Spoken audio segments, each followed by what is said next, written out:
Hey, what is going on, guys? It's DK back at you with another video here to break down the 5-game NBA main slate on Tuesday. A couple things before I get into the video. If you're new to the channel, my name's DK. I make daily videos talking about NBA, NFL, and XFL DFS. I'm also running a weekly $20 PayPal giveaway on my channel. How it works, all you have to do is a like and a comment in the video. That's one entry in the giveaway. Max one comment per video.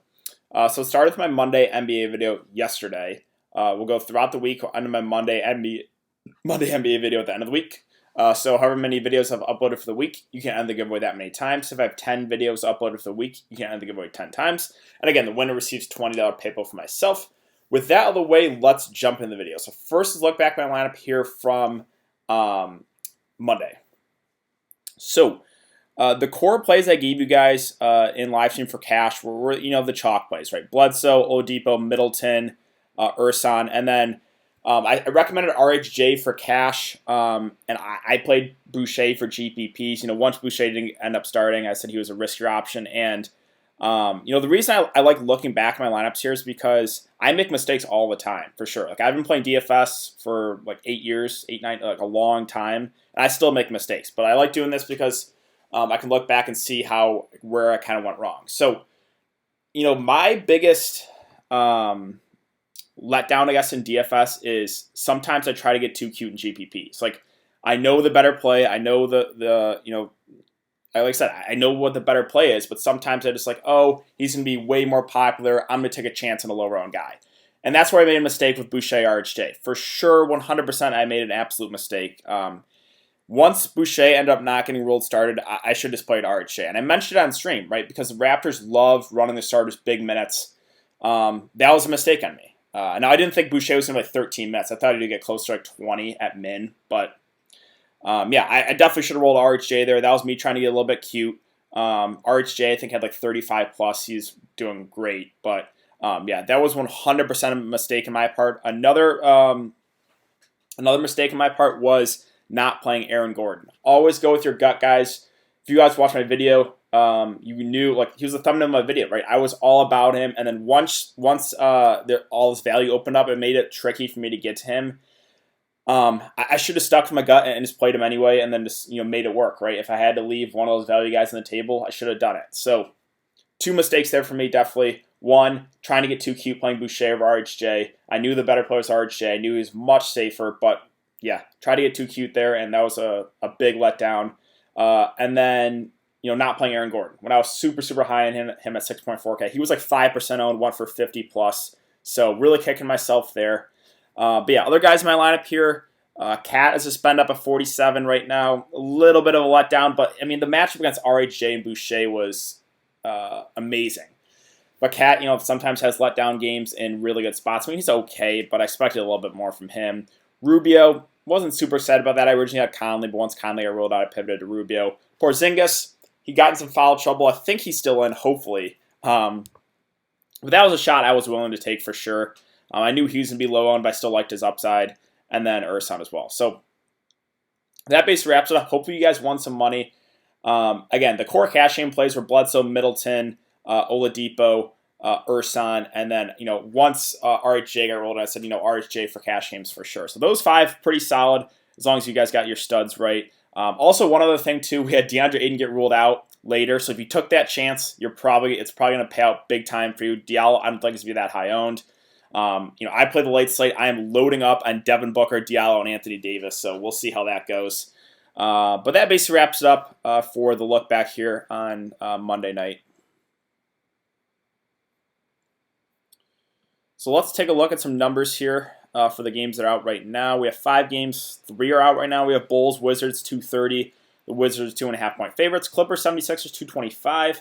The Clippers are 1-point favorites. Blazers, Pelicans, we're still waiting on that one, but I assume it's going to be really, really high, probably close to 240. Celtics, Rockets, 231, with the Rockets 2.5-point favorites. All right, so let me get to the right slate here. 5-game Tuesday slate. All right, let's do it. So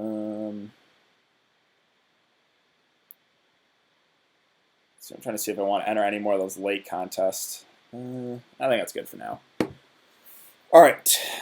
So we'll start with center. Joel Embiid at the top at 9.1. I think really stands out at this price. He's had up and down games, but he's like a 10K player. So he's still like at 8.2K. He was one of my favorite players there against Chicago. He crushed it on Sunday. I don't think the price has come up enough here at 9.1. So I love Embiid. One of my favorite plays of the day. I think he should be about a 10K player. So really, really like him at this price. Also like Whiteside as well, 8.1. He's playing big minutes. He's going to play about 35 minutes in a close game. This is a really up-tempo good spot. I guess my slight concern is the Pelicans can run small ball like Zion at the 5. So maybe there's a shot, Whiteside doesn't get his fourth quarter run. You never know. That's in the back of my mind. But if he gets his 35 or so minutes, I think he could really crush this salary. So those two centers I like a lot today.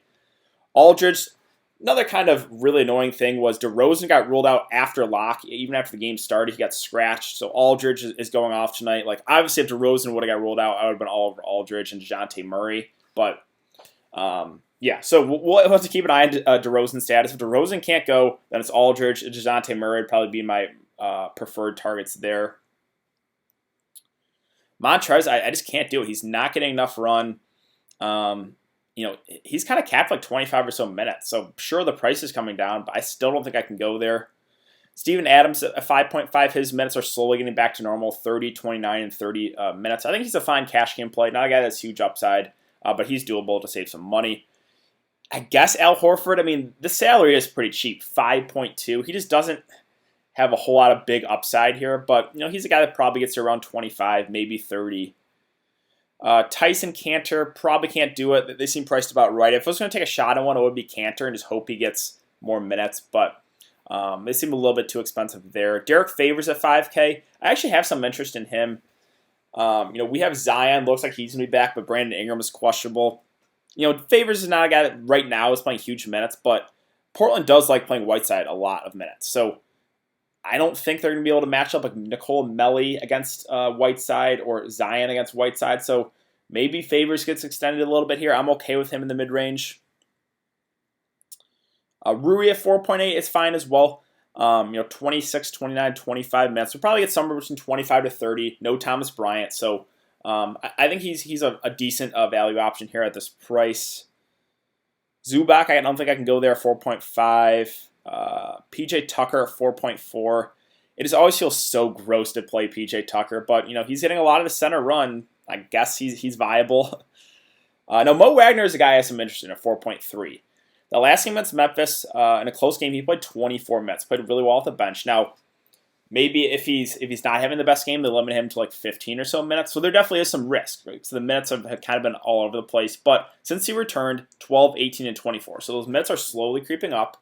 At 4.3K, I wouldn't mind taking a shot here. Now, again, he could play 15 minutes. He could play 25. That's the risk with him. So I do have interest in Mo Wagner, maybe more for a GPP play. Luke Cornett, kind of the same thing. He is just so up and down. I think he was chalked that game against the Pelicans and played 17 minutes, had 7 fancy points, and then came back against Philly, 29 minutes, 31 fancy points. Yeah, the upside is there, but he is just so inconsistent. He's kind of scoring dependent for a big, too. Not a guy that gets a whole lot of rebounds, so he's okay, but only for GPPs. I don't think I can trust it for cash. Now, a guy like Melli is getting a little bit more run with Zion out the last game. Probably can't do it at this price with Zion coming back. Let's see. Other cheap options. I think that's really it, though. Yeah, so let's move on to power forward. At the top is Jason Tatum. So Boston, it looks like Boston is fully healthy here. They have, I believe, only Jaylen Brown, and has a good chance to play. So Boston, when they're fully healthy, is a little bit tricky. Let me go to power forward. Like Tatum at 8.4 is an okay contrarian option, but I like other studs more. And again, there's a lot of mouths to feed when Boston is fully healthy.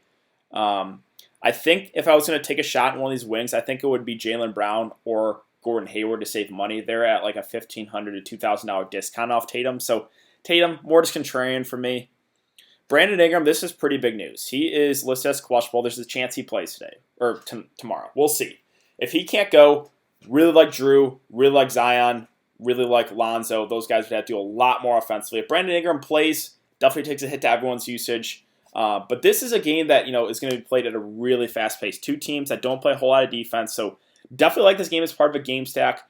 You could run back like Lillard, Whiteside, and then like a couple of Pelicans, and then go value from there. Don't think that's the worst idea. Zion at the top at 7.4K. I would like him a lot more if Ingram can't go. He hasn't really had like a huge game. He's been pretty consistent though, getting about like mid-30s fancy points every single night. So is the breakout game going to come from Zion? Are we going to get like over 40, over 50 from him? I think soon, right? So if Ingram's out, I would like Zion a lot more there. Gordon Hayward, right? So I would rather play Hayward than Jason Tatum just because you get about a $1,500 discount. Good match against Houston. So yeah, I would rather get to Hayward. I would rather get to Jaylen Brown than Jason Tatum. Aldridge, this is strictly dependent on DeRozan news. If DeRozan plays, he's just okay. If DeRozan misses, he'd have to do a lot more offensively. Again, he's crushing tonight. Him, DeJounte Murray would probably be my priorities if DeRozan can't go. Tobias at 6.2. Revenge spot. I'm fine taking a shot there, but doesn't really stand out as a great play. Now, Gallinari, I think, does stand out as a really solid cash game play. 5.8K is too cheap for him. Good spot against San Antonio. We know we're going to get about 31 to 32 minutes, and he's got a pretty high floor. So I think he stands out as one of the better cash game plays here at 5.8. I got like Bertans is viable for GPP just because, again, he can get hot behind the three-point line. He's a guy that can put up 35, 40 on a good night when he's shooting well. So he's in play for GPPs, definitely. Thad Young seems like a pretty safe option. Chicago is super, super short-handed. 31, 30, 31, 37 minutes the last 4 games. Not a guy that has huge upside, but another cash game play I think is pretty solid, right? Like I don't think Thad Young's going to come out and get you like 10 fancy points. I think he's got a floor right now about like mid-20s with upside to like 35 or so. So him and Gallinari seem really safe options right now. Gallinari is 5.8, Thad Young's 5.3. Covington, don't see myself getting to him. The Houston secondary plays when both Westbrook and Harden are available. Don't really get to them much. Marcus Morris with everyone healthy. There's so many mouths to feed now in the Clippers. Paul George, Kawhi, Lou Williams, Montrezl, and Marcus Morris. We know he's going to shoot the ball a ton when he's out there. So there's really no one that stands out to me on the Clippers side right now. Now, Melo, as gross as it sounds, I actually think he is in play here. 35, 39, 33 minutes. He is kind of scoring dependent, but the upside is here in Melo. He can put up 40 plus on a really good night. And again, this game's going to be played at a really fast pace. Now, the downside is Lillard has been playing unbelievable, and he's just shooting the ball a ton, being demanding a lot of that usage. But this price point does make Melo viable for sure. House of 4.8. Again, I just don't really think those secondary Houston plays stand out to me. Hutcherson, don't mind him at 4.6. Another one of those Chicago guys that I think is okay. I think I would rather get to Thad Young for a little bit more. But if you want to save money, Hutcherson's a guy that probably gets 25 to 30 minutes. Let's see. Other options here. Nothing else, I don't think, in the cheap range that I'm super excited about. Yeah, so let's move on to small forward. Kawhi at the top at 9.3. Tougher spot against Philly.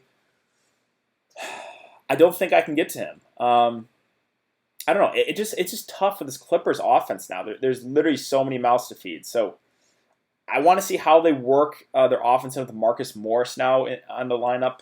We know, again, with the Knicks, Marcus Morris is kind of a black hole. He's going to shoot the ball a ton. So that is going to take some usage away from these guys.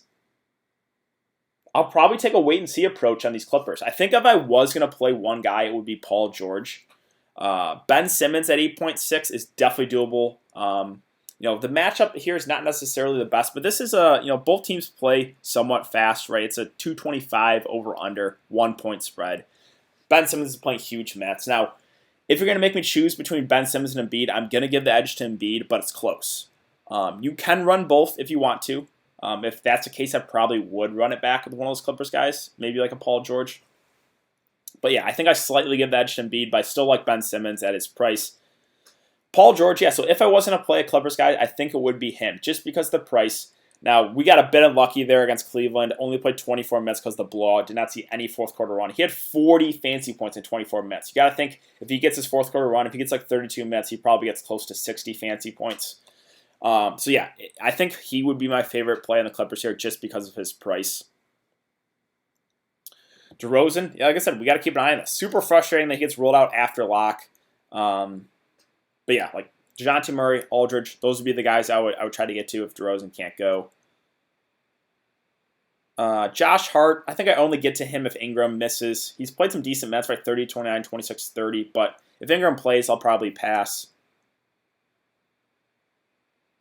JJ Redick, kind of the same thing. He's been getting more run, 23, 28 with Ingram out. But I think those minutes go down to the low 20s. So I'll pass on him if Ingram's available. Gary Trent at 4.4 has been playing really well at the bench. Now, he's been shooting the ball amazing, right? 6 of 13, 8 of 11. If you're a guy that's right in the hot streak, that's fine. I can still see him having upside. It's just he is kind of scoring dependent is the downside here. Trevor Ariza, talked about liking him as a value play. He went out and had like one of his best games, shot the ball 7 of 10, had 3 steals and a block. More of an outlier game for sure. But Ariza will have these big games every once in a while. I think the ownership is going to be inflated after their last game. I'm still okay with it, at this price point in this matchup. But I would not expect 42 again. I think a reasonable expectation for him is like mid-20s as far as fantasy points go. Josh Richardson is at a really cheap price, but he is not getting the minutes, 15, 19. If he starts, then I would like him as a value play. But if they're going to continue to ease him into it off the bench, I'll take a wait-and-see approach. And we have Glenn Robinson available. We have Alec Burks available. There's more mouths to feed now in Philly.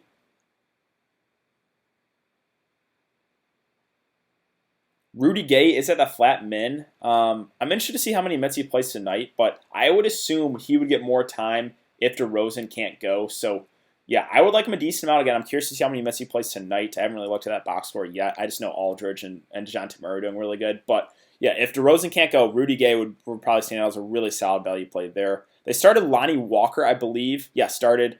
So he's another min-price guy we could consider if DeRozan can't go. So those are two possible value plays, right, if DeRozan gets ruled out. But let's move on to shooting guard. So James Harden at the top at 11-4. Tougher spot against Boston, but the upside is still here for sure. I think just because of the matchup, he's maybe a little bit more contrarian. But, I think we probably get a lower owned, like, if I had to guess right now, probably 15% owned Harden. And anytime you can get a low owned Harden is pretty appealing. So for GPPs, definitely, if there's enough value that opens up, I'm certainly finding into Harden. Again, he's kind of like, if I can compare him to someone on the slate tonight, he's kind of like a Kristaps Porzingis, right? Because I knew Kristaps was going to be low owned. It was a bad spot, but I took the shot because I knew his ownership would be low. I think it's kind of the same thing with Harden. I think he's going to be somewhat similar owned. And yeah, like I said, the upside is still here with him for sure. Brad Beal, 9.5K, just playing huge minutes, shooting the ball a ton. We probably get close to 40 minutes from him in this spot. Now, Chicago has actually been pretty solid defensively, but I'm definitely okay getting to Beal at 9.5. I don't think he's going to be that high owned, but the upside is still here for Beal for sure. Again, he's playing huge minutes, shooting the ball a ton. I mean, look at these shot attempts, 23, 30, 28, 25. He's getting peripheral stats as well, so I'm certainly fine with Beal at that price. You could run it like a mini game stack if you want, run it back with Levine. I like Levine's upside. He played 40 minutes the last game against Philly, had 51 fantasy points. He's a little bit up and down, but this spot against Washington, one of the better matchups. So I'm certainly okay playing Levine and Beal together if you want to run like a mini game stack. Let's see, Drew Holiday, kind of dependent on Ingram news. Like if Ingram plays, I don't know if I get to Drew, but if Ingram misses, the upside is pretty high on Drew. So this is strictly dependent on Ingram news. The OKC guys, SGA at 6.7. My issue with these guys is no one really stands out. They all seem to be always priced in like the 6 to 7K range. Now, Gallinari is at 5.8, so I think Gallinari is a pretty solid cash game play. SGA is certainly viable this price. I don't really think he stands as an amazing play, but I'm fine with him kind of in the mid-tier. Schroeder's always viable off the bench. He's been playing pretty well. We know he's going to shoot the ball a ton as well. CJ, if you want cheaper exposure to this Portland-New Orleans game, I'm okay getting to CJ. The downside with him, again, kind of the same with Melo. It's just Lillard has been playing out of his mind. So Lillard is demanding so much usage. But 6.4K is a little bit too cheap for CJ. So maybe if you can't get to Lillard, I'm okay taking saving some money going to CJ or Melo. Right? Again, this game is going to be played at a super, super fast pace. I assume we get a line close to like 240 over under. Lou Williams can't do it at that price. Marcus Smart, they probably need his defense on Harden or Westbrook, but with everyone healthy, it's just, I don't think I can get to him. Korkmaz, I'm not going to do it. I get it if you want to. I just don't think he's going to shoot the ball 13 of 17 or 12 of 17 again. And we have Glenn Robinson available. We have Alec Burks available. So there's probably going to be less minutes to go around. But, if you're a guy that likes riding hot streaks, I'm fine if you want to play him. Not going to be the way that I go, but I get it. He has been shooting the ball lights out. He's on fire. So if you want to continue to ride that, that's okay. I'm telling you personally, I'm not going to do it, but I get it. Other options here, not a whole lot. I'm super excited. Like these San Antonio guards, these guys would be more viable if DeRozan gets ruled out, like White, Forbes, Mills. So that's something to keep an eye on. There could be some value here for sure. Yeah, Burks, I have no idea how many minutes he's going to play. He said he's for sure going to play. We don't know what his role is going to be. Is he going to start? He's going to come off the bench, right? So we don't know. If he starts, I think he would be a pretty solid value play at 4K. If he comes off the bench, I just don't know how many minutes he's going to get. He could play 10. He could play 25 to 30. So more GPP option if he comes off the bench if he starts. I think he'd be a pretty solid option there. So definitely something to keep an eye on with what the 76ers do with the starting lineup. Let's see. Yeah, again, Patty Mills, he would be more viable if DeRozan can't go. So all these value Spurs would get a pretty big boost if DeRozan's unavailable. That basically wraps up. So let's move on to point guard. Lillard at the top. You have to take into consideration what he's been doing. He is just playing unbelievable, shooting the ball amazing. 65, 55 last couple of games, 42 and 33 real life points. He's getting assists, rebounds.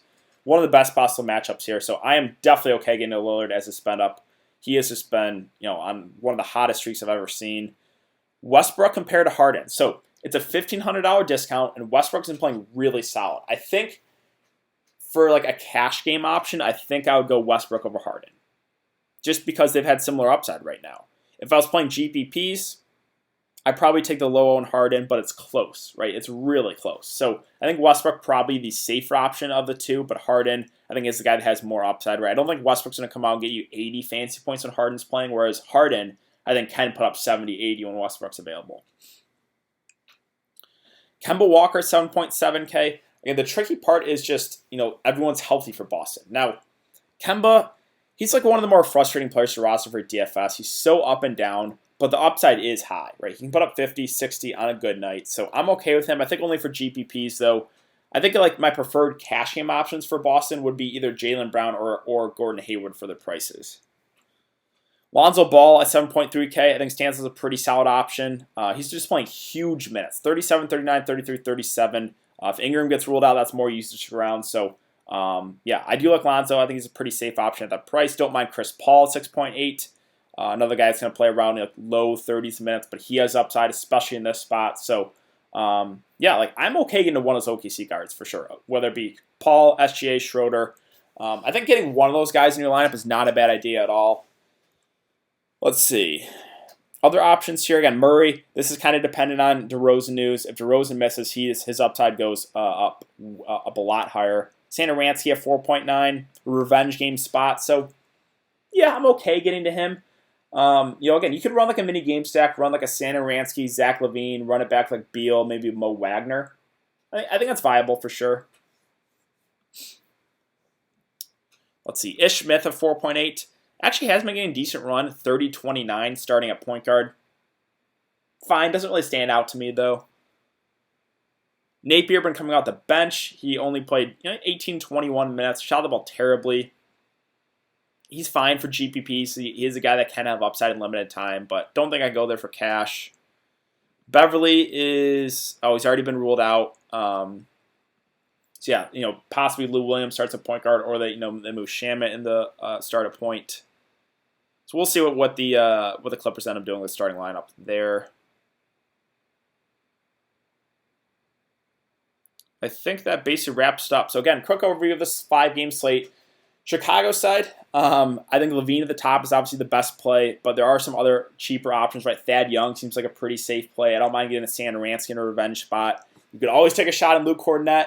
He's so up and down. Even Chandler Hutchison, right? A lot of guys are viable again for Chicago in a really good spot against Washington. So I'm actually okay with a lot of Chicago guys there. On the Washington side, I think it's probably Brad Beal for me at the top, and then Bertans, Rui, and Mo Wagner. I think those would be the guys I would have the most interest in. On the Clippers side, it's kind of tough just because there's so many mouths to feed now with everyone healthy. You got Kawhi, Paul George, Lou Williams, Montrez, Marcus Morris.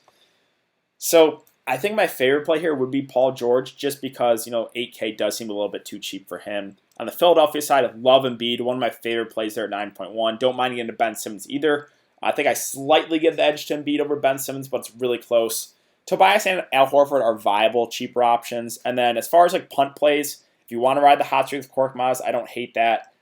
Burks, Josh Richardson, Glenn Robinson, we don't really know what the minutes are going to look like for them. San Antonio, this is dependent on Aldridge or DeRozan news, I should say. If DeRozan can't go, would really like Aldridge, would really like DeJounte Murray, and then value guys like Rudy Gay, Lonnie Walker, the guards. They would become much more viable. So that's where we could get our value for the slate, is with those San Antonio Spurs. On the OKC side, these guys do seem a little bit too cheap. Like Gallinari seems like a pretty safe cash game option. Don't mind Steven Adams for cash. But on the guards, like Schroeder, SGA, and Chris Paul, I think do stand out. I think I'll probably try to get one of those guys in there.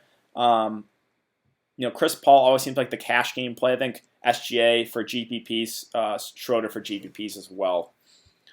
Portland, New Orleans, this is probably my favorite game-to-game stack, just because I think it's like probably 240 over-under, maybe a little bit higher. Lillard has been an absolute tear, so I completely get to him, or completely getting to him as a spend up. Also, like Whiteside, a good amount of that price. There's a slight concern that maybe he doesn't get his full complement of minutes because the Pelicans can run small ball. And then I'm finding into CJ, Melo, kind of in the cheap range, even Ariza.